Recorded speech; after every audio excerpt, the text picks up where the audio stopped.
IPL கிரிக்கெட்டில் சென்னை அணி 3வது வெற்றியை பதிவு செய்துள்ளது.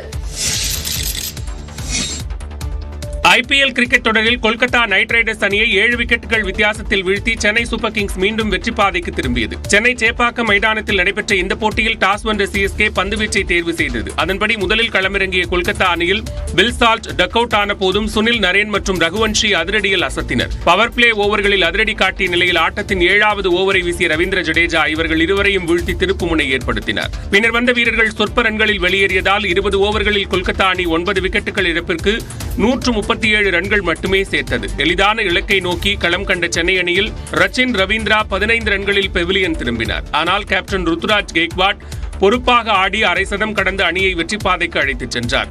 17.4 ஓவரில் சென்னை அணி 3 விக்கெட்டுகள் இழப்பிற்கு 141 ரன்கள் சேர்த்து வெற்றி பெற்றது.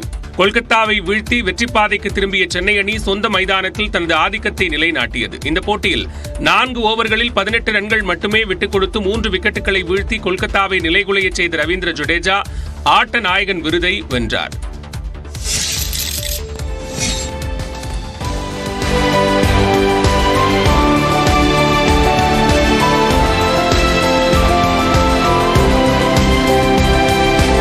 இந்த நூற்றாண்டில் ஒருமுறை மட்டுமே காண கிடைக்கக்கூடிய முழு சூரிய கிரகணத்தை அமெரிக்கா, கனடா, மெக்சிகோ நாடுகளில் லட்சக்கணக்கான மக்கள் கண்டுகளித்தனர். பூமிக்கும் சூரியனுக்கும் இடையே சந்திரன் வருவதே சூரிய கிரகணம் என்று அழைக்கப்படுகிறது. அதன்படி இந்த ஆண்டின் முதல் சூரிய கிரகணம் நேற்று நிகழ்ந்தது. இந்த முழு சூரிய கிரகணத்தால் அமெரிக்கா, கனடா, மெக்சிகோ நாடுகளில் சுமார் 4 நிமிடங்களுக்கு முழுமையாக இருள் சூழ்ந்தது.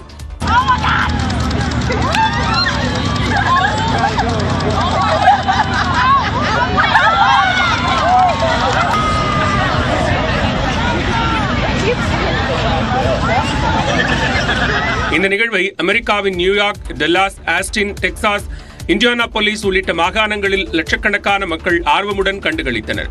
ஒகியோ மாகாணத்தில் சூரிய கிரகணத்தின் போது 20க்கும் மேற்பட்ட காதல் ஜோடிகள் திருமணம் செய்து கொண்டனர்.